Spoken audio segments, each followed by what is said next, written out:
রাসূল জিজ্ঞাসা করেন, জিবরাইল এই জায়গায় একটা খুশবু নিচ থেকে উঠতেছে, এটা কিসের খুশবু? হযরত জিবরাইল বলে, এটা 2000 বছর আগে আগুনের কড়াইয়ের ভিতরে নিজেকে শহীদ করছে কিন্তু ঈমান দেয় নাই, সেই ঈমানদারদের ঈমানের খুশবু। এটা 2000 বছর যাবত এখান থেকে খুশবু বের হইতেছে, এতটুকুনি না কিয়ামত পর্যন্ত তাদের ঈমানের খুশবু বের হইতে থাকে। যত পেছনের দিকে যাব তত ঈমানদার পুখতা পাবো। আল্লাহ তাআলা সাহাবায়ে কেরামের কিছু গুণ বর্ণনা করতেছেন।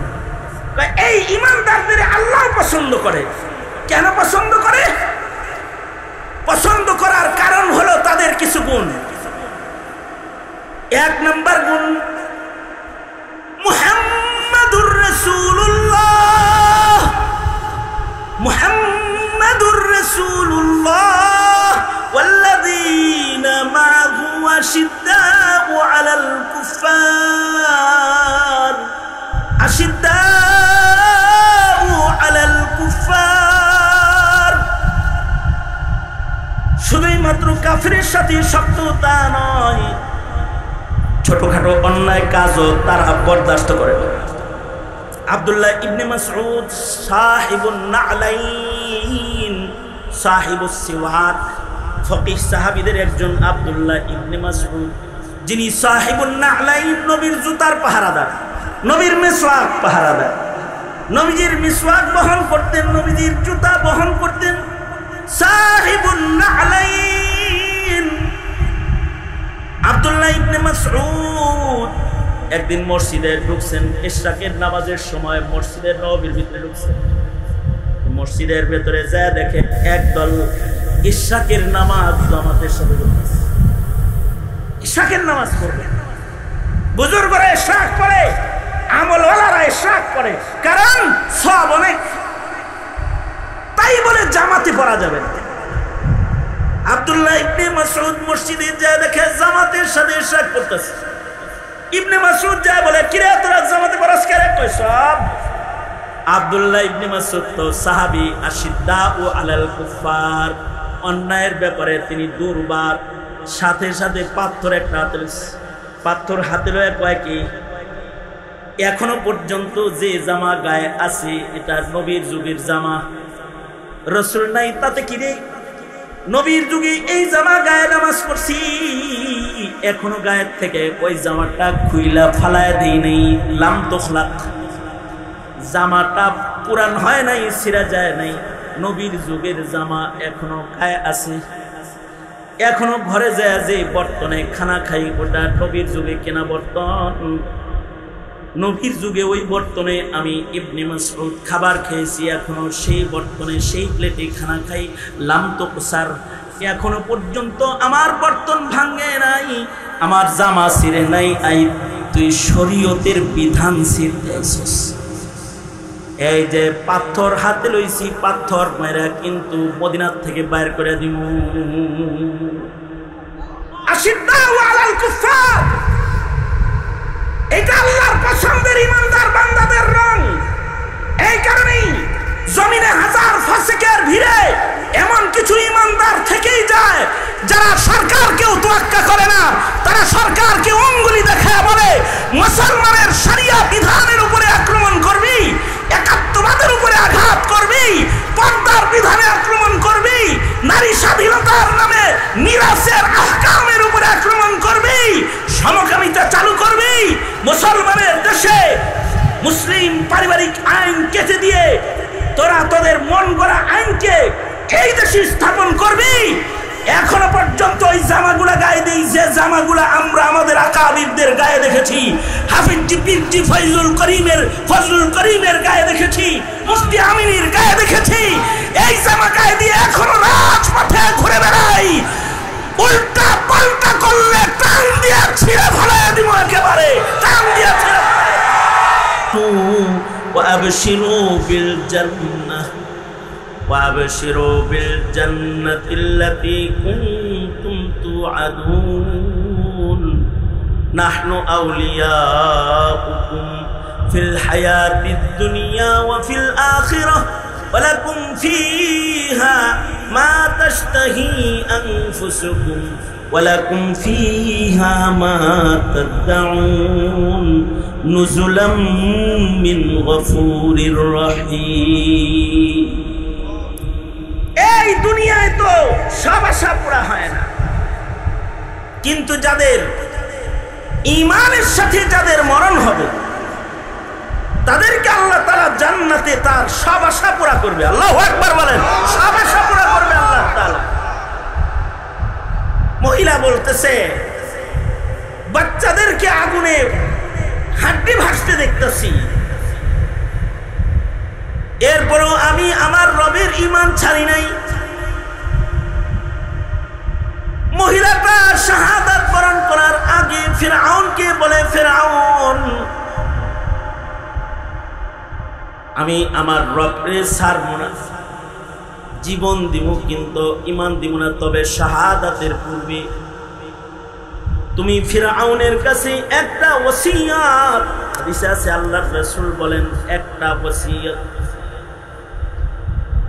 তোমার কাছে আমি একটা ওসিয়ত করতেছি, চাইতেছি একটা জিনিস, সেটা হলো আমি জানি তুমি আগুনের ভেতরে আমাকেও ফেলবে, এটা আমি জানি, শুধু এতটুকু কাজ কইরো, সেটা হলো আমার হাড্ডি গুলাও যখন কড়ার ভেতরে ভাসতে থাকে, আমার সন্তানের হাড্ডি, আমার হাড্ডি যত্র তত্র আমাদের হাড় গুলা ফেলে দিও না, আমারও আমার সন্তানদের হাড্ডি গুলা একত্রিত করে কোথাও দাফন কইরো, মাটির নিচে একসাথে দিও, বরজখে যেন সন্তান গুলারে লইয়া থাকতে পারে। আর যেদিন মহান আল্লাহ সকলকে মাটি থেকে দাঁড় করাবে, সেদিন যেন আমার শহীদ সন্তান দুইটা বুকে লইয়া মহান আদালতে আমি দাঁড়াইতে পারি। বাস এতটুকুন মনের বাসনা তুমি আমার পুরা কইরো, ঈমান দিব না, জীবন দিব, ঈমান দিব না। ফিরআউন এই মহিলাটাকেও তেলের কড়াইয়ে ছেড়ে দিল, তবে ফিরআউন এই কাজের মহিলার একটি আবদার যেটা, এটাকে পূরণ করলো। তেলের কড়াইতে ভাসা তার হাড্ডি এবং তার সন্তানদের হাড়গুলাকে একত্রিত কইরা এক জায়গায় দাফন করে দিল। 2000 বছর পরে এই হাড্ডির উপর দিয়ে মুহাম্মদুর রাসূলুল্লাহ সাল্লাল্লাহু আলাইহি ওয়াসাল্লাম বুরাকে চড়ে যখন মসজিদুল হারাম থেকে মসজিদুল আকসায় যাইতেছে, নিচের থেকে খুশবু উপরে উঠতেছে, খুশবু উপরে উঠতেছে। আল্লাহর রাসূল জিজ্ঞাসা করেন, জিবরাইল এই জায়গায় একটা খুশবু নিচ থেকে উঠতেছে, এটা কিসের খুশবু? হযরত জিবরাইল বলে, এটা 2000 বছর আগে আগুনের কড়াইয়ের ভিতরে নিজেকে শহীদ করছে কিন্তু ঈমান দেয় না, সেই ঈমানদারদের ঈমানের খুশবু। এটা 2000 বছর যাবত এখান থেকে খুশবু বের হইতেছে, এতটুকুনি না কিয়ামত পর্যন্ত তাদের ঈমানের খুশবু বের হইতে থাকে। যত পেছনের দিকে যাব তত ঈমানদার পুখতা পাবো। তবে সবচেয়ে পুখতা ঈমান হলো সাহাবায়ে কেরামের ঈমান। তবে তাদের ঈমানের বদলাও আল্লাহ তাআলা তাদের দিয়েছেন। এ কারণেই হযরত আসিয়াকে ফিরআউনের নরম বিছানা আর রাজমহলের আরাম ছেড়ে যে নিজের জন্য শাহাদাতের পিয়ালাকে গ্রহণ করার মতো ঈমান কুরবানি যে রেখেছে, তাকে আল্লাহ পুরস্কার দিয়েছেন। সেটা হলো আসিয়া জান্নাতে হাবিবুল্লাহর বিবি হয়ে জান্নাতে থাকবে। আল্লাহু আকবার কাবীরা। এ কারণে আল্লাহর রাসূল খাদিজাতুল কুবরার ইন্তেকালের পূর্বে খাদিজাতুল কুবরা কি বলতেছিলেন, ও খাদিজাতুল কুবরা, ভয় নাই, বরজখে যাইতেছেন, ভয় নাই, আপনি কবরের জগতে নামার সাথে সাথে আমার দুইজন বিবি আপনাকে ইস্তেকবাল দিবে। আমার দুইটা বিবি আছে যারা আপনাকে ইস্তেকবাল করবে।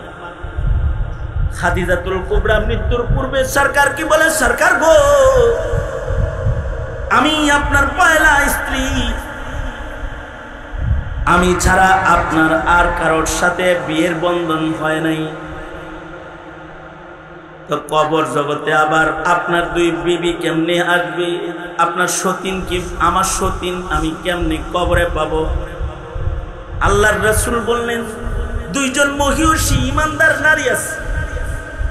একজন হলেন ঈসা আলাইহিস সালামের মা হযরত মারইয়াম, আরেকজন হলেন হযরত মারইয়াম এমন একটা মহিলা যার নাম কোরআনে সরাসরি আছে। একটা মহিলার নাম কোরআনে আছে, তিনি হলেন হযরত মারইয়াম। হযরত মারইয়ামকে আল্লাহ তাআলা নবীজির সাথে জান্নাতে বিবির মর্যাদা দিলেন। আর আরেকজন মহিলা হলো সরকার বলেন ফিরআউনের বিবি, ফিরআউনের অত্যাচারে ঈমান ছাড়ে নাই। পুলিশের লাঠির বাড়ি না বেটা, তেলের কড়াইয়ের ভিতরে নিজেকে শহীদ করে দিয়েও ঈমান ছাড়ে নাই। এর পুরস্কার হিসাবে মহান আল্লাহ হযরত আসিয়াকে জান্নাতে নবীজির বিবির মর্যাদা দান করেছে। নবীজি বলেন এদের সাথে আল্লাহ তাআলা আমার বিয়ে পড়ায় দিছে, এই দুইজন জান্নাতে আমার বিবি হিসেবে আমার সাথে থাকবে। আপনি পরজখে যাওয়ার সাথে সাথে তারা আপনাকে ইস্তেকবাল করবে। আল্লাহু আকবার, জোরে বলেন আল্লাহু আকবার। সবচেয়ে মজবুত ঈমান যারা নবীর জিয়ারত করেছে, এ কারণে সাহাবীদের ঈমান জুরিবিহীন ঈমান, জুরি নাই ঈমানে। উত্তপ্ত বালির ভেতরে হাত পা বেঁধে ফেলে দিয়ে জিহ্বার ভেতরে পেরেক ঢুকায় দিয়ে বলছে আল্লাহ বলতে পারবি না, তারপরেও বলে না আহাদ আহাদ আহাদ।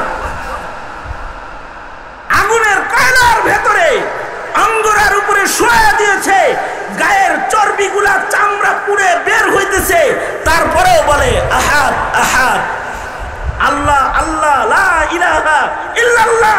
সাহাবায়ে কেরামের ঈমান।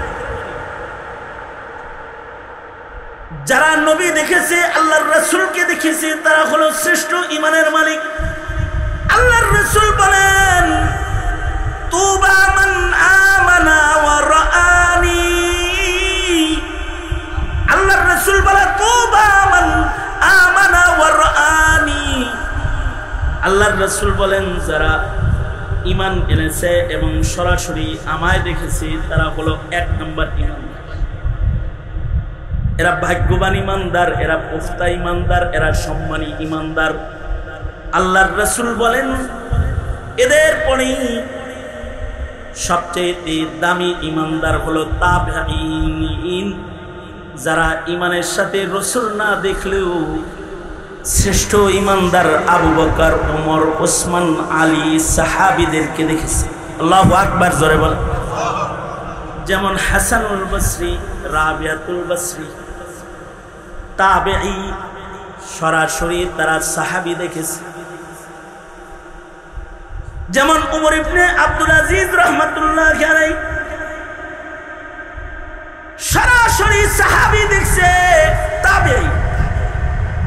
ইমামে আযম আবু হানিফা রাহমাতুল্লাহি আলাইহি রাআ আনাসান, সাহাবী দেখছে। সাঈদ ইবনে মুসাইয়িব শ্রেষ্ঠ তাবেঈ, যিনি হযরত আবু হুরায়রার কন্যাকে বিবাহ করেছেন। হযরত আবু হুরায়রা সবচেয়ে বেশি হাদিস বর্ণনাকারী সাহাবীর নাম।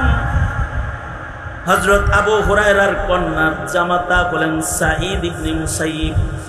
সাহাবী দেখার কারণে ঈমান এত পুখতা যে সুদীর্ঘ 40 বছর আজানের আগে তিনি মসজিদে প্রবেশ করেছে।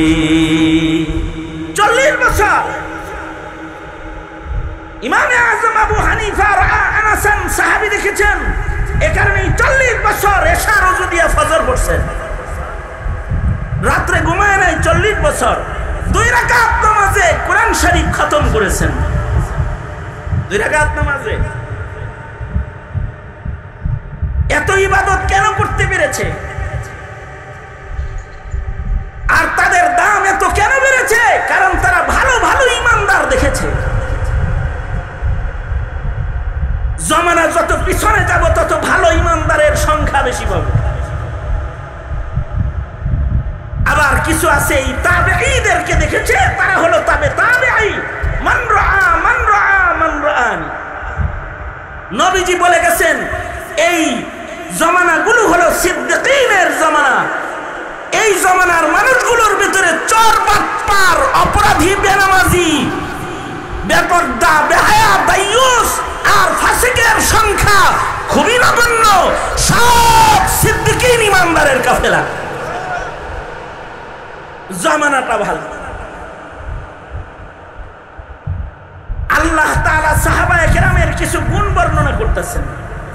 এই ইমানদারদের আল্লাহ পছন্দ করে। কেন পছন্দ করে? পছন্দ করার কারণ হলো তাদের কিছু গুণ। 1 নম্বর গুণ, মুহাম্মাদুর রাসূলুল্লাহ, মুহাম্মাদুর রাসূলুল্লাহ ওয়াল্লাযীনা মা'আহু আশিদ্দাউ আলাল কুফফার।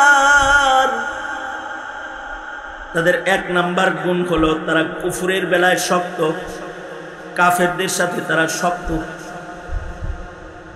তারা মোদি আমেরিকার ভক্ত না, কিসরা ও কায়সারের ভক্ত না। তারা কাফেরের বেলায় শক্ত, কুফরের সাথে তাদের আপোষ নাই, কাফেরের সাথে তাদের প্রেম প্রীতি নাই। আশিদ্দাউ আলাল কুফফার, শুধুই মাত্র কাফেরের সাথে শক্ত তা নয়, ছোটখাটো অন্যায় কাজও তারা বরদাস্ত করে না। তাদের সামনে অন্যায় করা যায় নাই, তাদের সামনে ইসলামের বিরুদ্ধে কাম করা যায় নাই। ইবাদতের সুন্নত রঙকে পরিবর্তন করা যায় নাই। আব্দুল্লাহ ইবনে মাসউদ সাহিবুন নালাইন, সাহিবুস সিওয়াক, ফকিহ সাহাবীদের একজন আব্দুল্লাহ ইবনে মাসউদ, যিনি সাহিবুন নালাইন, নবীর জুতার পাহারাদার, নবীর মিসওয়াক পাহারাদার। নবীজির মিসওয়াক বহন করতেন, নবীজির জুতা বহন করতেন। সাহিবুন নালাইন আব্দুল্লাহ ইবনে মাসউদ একদিন মসজিদে ঢুকছেন, ইশরাকের নামাজের সময় মসজিদের নববীর ভিতরে ঢুকছেন। মসজিদের ভেতরে যায় দেখে ইশরাকের নামাজ, কিছু কিছু নামাজ আছে জামাতে পড়লে সব বেশি হয়, আর কিছু কিছু নামাজ আছে জামাতে পড়লে নামাজ নষ্ট হয়ে যায়। জুমার নামাজ একা একা পড়ন যায় না, জামাতে পড়তে হয়। একা পড়লে জোহর পড়তে হয়, 4 রাকাত পড়তে হয়। জামাতের সাথে ফরজ নামাজ পড়লে পড়ে 27 গুণ সওয়াব বেশি হয়। তাই বলে কেউ যদি চিন্তা করে তাহিয়াতুল ওযু নামাজ জামাতে পড়ব, সওয়াব কেলাটাও হইতো না, কোনো সওয়াব হবে না। কেউ যদি ইশরাকের নামাজ জামাতে পড়ে, ইশরাকের নামাজ ফজিলতের নামাজ, কেউ যদি ইশরাকের 2 রাকাত নামাজ আদায় করে, এত দাম। ইশরাকের 2 রাকাত নামাজের বদলায় আল্লাহ তাআলা হজ উমরার সওয়াব দান করবে। এই যে মৌসুমুল হজ শুরু হইতেছে, কত মানুষ হজে যাইব, গরিব যারা হজে যাইতে পারে না, ইশরাক করো। মা বাবা আছে, মা বাবার চেহারা দেখো। হজের সওয়াবের কিছু আমল আছে, তার ভেতরে একটা আমল হলো ইশরাকের নামাজ। কেউ যদি পারে তাকে হজ উমরার সওয়াব দেওয়া হয়। আল্লাহু আকবার, জোরে করে বলেন আল্লাহু আকবার। ইশরাকের নামাজ পড়বে, বুজুর্গরা ইশরাক করে, আমলওয়ালারা ইশরাক করে, কারণ সব অনেক। তাই বলে জামাতে পড়া যাবে না। আব্দুল্লাহ ইবনে মাসউদ মসজিদে যায় দেখে জামাতের সাথে ইশরাক করতেছে। ইবনে মাসউদ যায় বলে, কিরে তোরা জামাতে পড়াস কেন? কই সব। আব্দুল্লাহ ইবনে মাসউদ তো সাহাবী, আশিদ্দাউ আলাল কুফার, অন্যায়ের ব্যাপারে তিনি দুর্বার। সাথে সাথে পাথর একটা হাতে লইছে, পাথর হাতে লয়ে কয় কি, এখনো পর্যন্ত যে জামা গায়ে আছে এটা নবীর যুগের জামা, রাসূল নাই তাতে কি রে? নবীর যুগে এই জামা গায়ে নামাজ পড়ছি, এখনো গায়ের থেকে ওই জামাটা খুইলা ফালায় দেই নাই। লাম তুখলাক, জামাটা পুরান হয় নাই, ছিঁড়া যায় নাই, নবীর যুগের জামা এখনো গায়ে আছে। এখনো ঘরে যায় যে বর্তনে খানা খাই, ওটা নবীর যুগে কেনা বর্তন। নবীর যুগে ওই বর্তনে আমি ইবনে মাসউদ খাবার খেয়েছি, এখনো সেই বর্তনে সেই প্লেটে খানা খাই। লাম তুকসার, এখনো পর্যন্ত আমার বর্তন ভাঙে নাই, আমার জামা ছিঁড়ে নাই। আই তুই শরীয়তের বিধান ছিঁড়তেছিস। এই যে পাথর হাতে লইছি, পাথর মেরা কিন্তু মদিনা থেকে বাইর করে দিমু। আশিদ্দাউ আলাল কুফার, এটা আল্লাহর পছন্দের ইমানদার বান্দাদের রং। এই কারণেই জমিনে হাজার ফাসিকের ভিড়ে এমন কিছু ইমানদার থেকেই যায় যারা সরকারকেও তোয়াক্কা করে না।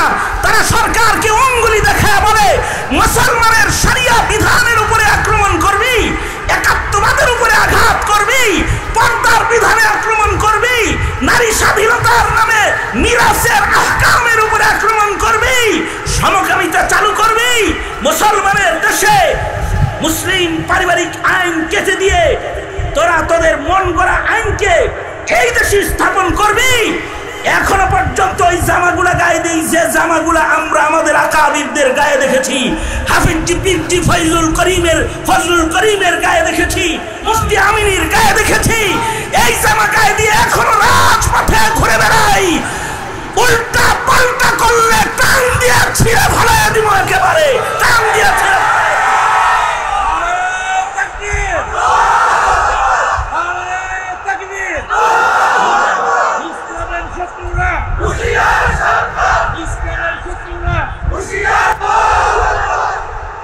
কারণ এটা মুমিনের সিফাত, এটা আল্লাহর পছন্দের মুমিনের গুণ।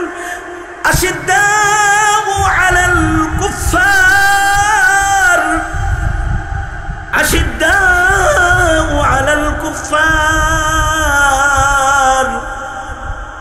মুমিনরা কাফেরের সাথে শক্ত নাকি কাফেরের ভক্ত? জোরে আওয়াজ করে বলেন, আরো জোরে আওয়াজ করে বলেন। সুতরাং বাংলাদেশের মুসলমানরা কি মোদির ভক্ত, হাসিনার মতো? জোরে আওয়াজ করে কথা বলেন না কেন? মোদির ভক্ত, মোদির ভক্ত। তারা কি আমেরিকার ভক্ত, চীনের ভক্ত? তারা কি হিন্দু বৌদ্ধ খ্রিস্টানের ভক্ত, ইহুদির ভক্ত, ইসরায়েলের ভক্ত? না না, তারা কাফিরের বেলায় শক্ত। ঠিক কিনা? জোরে আওয়াজ করে বলেন। ঠিক না? ঠিক, জোরে আওয়াজ করে বলেন। সঙ্গত কারণে প্রধান উপদেষ্টা আপনাকে আজকের মাহফিল থেকেও মাঝরাত্রে জানাইয়া দিতেছে, নারী সংস্কার আইনের নামে বাংলাদেশের মাটিতে ইসলামের বিধানের উপরে আঙ্গুল ঘোরানোর চেষ্টা করলে আঙ্গুলটা টান দিয়া ধইরা ভেঙে দেওয়া হবে, উল্টা পাল্টা করলে হাসিনার মতো বিদেশ পাঠায় দেওয়া হবে। শাহজালালের বাংলায় জায়গা হবে না। এটা মুসলমানের দেশ। এই দেশে মুসলিমরা রাজনীতি করতে পারে, কিন্তু ঈমান বিচ্ছা রাজনীতি করে না, ঈমান বিচ্ছা রাজনীতি করে না। এ কারণে স্কুল কলেজের ছেলেরাও নারায়ে তাকবীরের ধ্বনি দেয়। মার্চ ফর গাজা প্রমাণ বহন করেছে। স্কুল কলেজ ইউনিভার্সিটি আর রাজনৈতিক দল মত নির্বিশেষে তারা রাজপথে দাঁড়িয়ে মুসলমানের ভ্রাতৃত্ব প্রকাশ করেছে তাকবীরের ধ্বনি দিয়ে। আশিদ্দাউ আলাল কুফার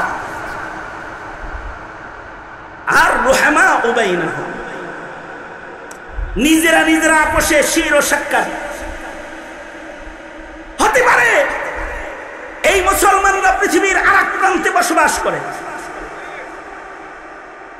হতে পারে গাজায় বসবাস করে মুসলমান, হতে পারে হিন্দুস্তানের কুফরি মাটিতে বসবাস করে মুসলমান, কিন্তু রুহামা বাইনাহুম, হতে পারে বর্ডার ক্রস করে ওই পারে যেতে তার পাশে দাঁড়াতে পারি না, কিন্তু রুহামা বাইনাহুম, হতে পারে গাজায় গিয়ে তাদের মুখে ঔষধ তুলে দিতে পারি না, কিন্তু রুহামা বাইনাহুম। ঠিক কিনা? যারা আওয়াজ করে বলেন সম্পর্ক আছে না নাই? আছে। পথ চলতে গিয়ে যদি পায়ে হোঁচট খাই, বুড়া আঙ্গুলে, বুড়া আঙ্গুলটা আছে হলো পায়ের পাতায়, আর মুখটা আছে হলো আমার মাথায়। কোথায় পাতা আর কোথায় মাথা? কিন্তু হোঁচট যখন খাই পায়ের আঙ্গুলে, আওয়াজ হয় মুখে, মাথার কাছে। কারণ কি? জাসাদুন ওয়াহিদ। কারণ হলো এই দেহেরই অঙ্গ হলো ওই পায়ের আঙ্গুল, যেখানে আঘাত হওয়ার সাথে সাথে মুখে বের হয়ে গেছে। সারা দুনিয়ার মুসলমানরা এক দেহের মতন। পৃথিবীর যে কোনো প্রান্তে কোনো মুসলমান আক্রান্ত হলে দুনিয়ার সব মুসলমানের কণ্ঠে নারায়ে তাকবীরের আওয়াজ ভেসে ওঠে। কারণ কাজাসাদিন ওয়াহিদ। ঠিক না ব্যাঠিক? জোরে আওয়াজ করে কাজাসাদিন ওয়াহিদ। কারণ রুহামা বাইনাহুম, এরা আপোষে শির ও শাক্কার, আপোষে এদের ভেতরে ভালোবাসা, হৃদ্যতা, আর কুফুরের বেলায় তারা শক্ত। সুতরাং দুনিয়ার কাফেরেরা মুসলমানদেরকে দুর্বল ভাবার কোনো সুযোগ নাই। এই মুসলমানরাই এক সময় বর্ডারের তার ক্রস করে চলে যাবে, এক সময় গাজায় চলে যাবে, প্রয়োজনে মোহাম্মদ বিন কাসেমের মতো রাজা তাহিরের জিন্দানখানা থেকে যেমন তার বোনকে মুক্ত করেছিল, সেইভাবে এই মুসলমানরা এক সময় তাকবীরের ধ্বনি দিয়ে তার মুসলমানকে তার ঘরে ফিরে আনবে। আর শিরক আর একাত্মবাদকে প্রতিষ্ঠা করে, শিরক আর মুশরিকদের মূলোৎপাটন করে তাওহীদের কালিমাকে দিল্লির লাল কেল্লায় উড়াইয়া দিবে, লাল কেল্লায় উড়াইয়া দিবে। কারণ রুহামা বাইনাহুম। এগুলো মুসলমানের গুণ, যে গুণগুলার কারণে এই মুসলিম আল্লাহর পছন্দের। মুহাম্মাদুর রাসূলুল্লাহ ওয়াল্লাযীনা মাআহু আশিদ্দাউ আলাল কুফফার রুহামাউ বাইনাহুম তারাহুম রুকআন সুজদান ইয়াবতাগুনা ফাদলাম মিনাল্লাহি ওয়া রিদওয়ানা সীমাহুম ফি ওজুহিহিম মিন আথারিস সুজুদ। তাদের আরেকটা গুণ হলো ইবাদতের গুণ। মুসলমানদের ভিতরে ইবাদত থাকবে, যেমন সাহাবীদের ইবাদত ছিল, দেখা যায় তো রুকুতে আছে, সেজদায় আছে। মুসলিম সমাজের ভিতরে ইবাদতের গালাবা হবে। এদের তাকায় দেখলে দেখা যায় এরা ওয়াজ শুনে, মুসলমানের গুণ। তাকায় দেখা যায় ওরা তাকবীর মারে, মুসলমানের গুণ। তাকায় দেখা যায় ওরা জিকির করে, এটা মুসলমানের গুণ। তাকায় দেখা যায় ওরা ঘরে কোরআন পড়ে, মুসলমানের গুণ। তাকায় দেখা যায় ওরা পর্দা করে, তাকওয়াল্লাহ, এটা মুসলমানের গুণ। এই গুণগুলো দেখলেও কিন্তু কাফেররা চেতে যায়। ইয়াজিবু যুররাল ইয়াবিযু বিহিমুল কুফফার। কাফেরদের রাগ হয় তখন। এই কাফেরদের রাগ দেখে ইবাদত ছাড়া যাবে না, আর ঈমানও ছাড়া যাবে না। ঠিক কিনা? যারা আওয়াজ করে বলেন ঈমানও ছাড়া যাবে না, ইবাদতও ছাড়া যাবে না। মুসলমানের ঈমান আমলের চাইতে দামি দৌলত আর কিছু নাই। আজকে নারী সংস্কার করতে গিয়ে দেশ সংস্কার না করে প্রধান উপদেষ্টা উনি ধর্ম সংস্কার শুরু করছে। যেই ধর্মের উপরে আল্লাহ তাআলা কিয়ামত পর্যন্ত রাজি, যেটা সংস্কারের ঊর্ধ্বে। ইন্নাদ দীনা ইনদাল্লাহিল ইসলাম, আল্লাহর মনোনীত দ্বীন ইসলাম কিয়ামত পর্যন্তের জন্য। আর এটা পরিপূর্ণ। আল ইয়াউমা আকমালতু আকমালতু লাকুম দীনাকুম ওয়া আতমামতু আলাইকুম নি'মাতি ওয়া রাদিতু লাকুমুল ইসলাম দীনা। ধর্মীয় বিধানে কোনো সংস্কার নাই। বুঝছেন কথা? জোরে আওয়াজ করে বলেন, ঠিক না ঠিক জোরে বলেন। কেউ যদি বলে নারী আর পুরুষ সমান অধিকার, সম্পদ বাদ সমান, ওর আকল কম, ও বুঝে না। ইসলাম শুধুই মাত্র ব্যক্তিগণে সম্পদ বন্টন করে নাই, দায়িত্ব হিসাবে সম্পদ বন্টন করছে। নারীরা তো কোনো দায়িত্বই দেয় নাই, নারীকে পুরুষের ঘাড়ে চাপায়া দিয়েছে। জন্ম নিয়েছো পিতার ঘাড়ে, ভাইয়ের ঘাড়ে, বাপ মরে গেছে ভাই পালবে। জন্ম নিয়েছো মা বাবা তোমাকে লালন পালন করবে। বিয়ে হয়েছে এবার স্বামীর ঘাড়ে, খোরপোশ স্বামী দিবে। সন্তান হয়েছে, বুড়া বুড়ি হয়েছো, এবার তুমি ছেলের ঘাড়ে। ফাও সম্পদ যার কাছ থেকে যা পাইছো সব জমা, এর 1 টাকা খরচ নেই। এই রকম আরামের অধিকার ইসলাম নারীকে দিয়েছে। কারণ নারী ওই দুর্বল জনগোষ্ঠী যারা সারা বছর পুরুষের মতো হাড্ডি ভাঙ্গা পরিশ্রম করার যোগ্যতা তারা রাখে না। এটা সন্তান নিয়ে 1 বছর বয়ে রয়েছে ঘরের ভেতরে, খাইবোটা কি? কোনো টেনশন নাই, বাচ্চা হবে, এ বাচ্চা তোমাকে জান্নাতে নিবে। প্রসব করতে গিয়ে মরে গেলে শাহাদাতের মর্যাদা পাবে। তোমার স্বামী তোমার ভরণ পোষণ দেখভাল চিকিৎসা সব করবে। সমান অধিকার দিতে যায় যদি পুরুষের ফেদেও যারা সমান অধিকারের দাবি জানাইতেছে, এই ওগর এই পুরুষগুলা যেগুলো এই বেড়িগুলার লগে ঘুরে, ওগর পেটে যদি একটা করে বাচ্চা দিয়ে দেওয়া হয়, আর যদি কয় তুই প্রসব করবি, মুততে যায় অজ্ঞান হয়ে যাও, আর বাচ্চা প্রসব করতে যায় কি হবা চিন্তা করে দেখছিলাম। মগার পুষ্টি নারী স্বাধীনতার নামে যে নারীরা লাফায়, তাদের সাথে তোমরা লাফাও। দুঃখ রাখার জায়গা নাই যে সরকার এখনো পর্যন্ত তাদের এই অবৈধ দাবি দাবাকে নিষিদ্ধ ঘোষণা করে নাই। আমরা দাবি করছি আপনারা কমিশনকে বাতিল করে দিন। 17 কোটি মুসলমানের দেশে নাস্তিক দিয়ে নারী উন্নয়নের কমিশন হয় না, হয় না। আলেম চোখে দেখেন না? ফাইজুল করিমকে মেয়র বানাইতে কষ্ট লাগে, অন্যরে যে বানায় দিলেন, কেন বানাইলেন অন্যকে? ফাইজুল করিমরাও বানান। এদেশের মৌলবীদের চোখে দেখেন না? সুতরাং আগামী 3 তারিখে এই অন্যায়ের প্রতিবাদে হেফাজতে ইসলাম বাংলাদেশ এক গণ সমাবেশের কর্মসূচি ঘোষণা করেছে। যদি এই কমিশনকে বাতিল করা না হয়, আর যদি নারী সংস্কারের আইনের নামে ইসলামের উপরে আঘাতকে বন্ধ করা না হয়, তাহলে 3 তারিখের পরে দেশের চিত্রকে পাল্টে দেওয়া হবে, ভিন্ন চিত্র হবে। সুতরাং আপনাদেরকেও দাওয়াত জানাই, এই আন্দোলনের সরওয়ারদি উদ্যান আপনারা মার্চ করতে প্রস্তুত আছেন তো? ইনশাআল্লাহ। আল্লাহ তাআলা দলমত নির্বিশেষে দিন পাহারা দেওয়ার যে জিম্মেদারি আমাদেরকে দিয়েছে, এই পাহারার ঈমান মজবুত রাখার তৌফিক আল্লাহ তাআলা দান করে। আমিন বলেন। কারণ এটা ঈমান, বিলাখের আমাদের দৌলত একটাই ঈমান। আজমি ভাই সহ ডেমরার ওলামায়ে কেরামের সাথে এক প্রীতির বন্ধন আমার আছে। ওনাদের দাবি থাকে হলো মাগরিব থেকে রাত 12টা যে কোনো সময় হাজির হইতে হইব মাহফিল করলে। এখন আমি তো মানুষ একা, আজকে কিছুটা হাজিরা দেওয়ার জন্য এসেছিলাম। এই কয়টা কথা বললাম, আমাদের কিছু গুণ আছে, ওই গুণগুলা যেন ভুলে না যায়। ইনশাআল্লাহ তৈয়ার আছি তো? ইনশাআল্লাহ। আল্লাহ কবুল করুক। জোরে বলেন আমিন। সুজা করেন হাত, সুজা করেন, বলেন ইয়া আল্লাহ ওয়াদা করিতেছি 5 ওয়াক্ত নামাজ ইহতিমামের সাথে আদায় করিব। ইয়া আল্লাহ উলামায়ে দ্বীনদের সাথে থাকব, নাস্তিক মুরতাদের মোকাবেলা করব, জীবন দিতে হলে জীবন দেব, দ্বীন ইসলামের পাহারা দেব। চিল্লায় জোরে আওয়াজ করে চিল্লায় বলেন ইনশাআল্লাহ। জোরে করে বলেন ইনশাআল্লাহ। আল্লাহ তাআলা সবাইকে কবুল আর মঞ্জুর করুক। আমিন। আল্লাহ তাআলা আপনাদেরকে কবুল আর মঞ্জুর করুক। এখন আমাদের মুরব্বী, আমার এলাকার সবাই চিন্তা করে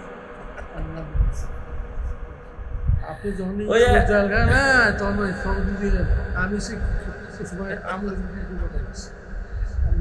মুন্সি সাহেবের মাদ্রাসায় আমি গেছি, ওনার যে সুন্দর মাদ্রাসা মসজিদ, আল্লাহ তাআলা কবুল মঞ্জুর করেন, আমিন বলেন।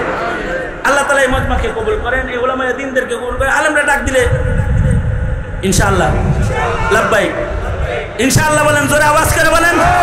নবী তো আর ডাক দিবে না, আলেমরাই ডাক দিবে, তারা নায়েবে নবী। লাব্বাইক আসিয়ার মতন ইনশাআল্লাহ, লাব্বাইক সাহাবায়ে কেরামের মতন ইনশাআল্লাহ, তাবিঈনদের মতন, তবে তাবিঈনদের মতন ইনশাআল্লাহ, ইনশাআল্লাহ।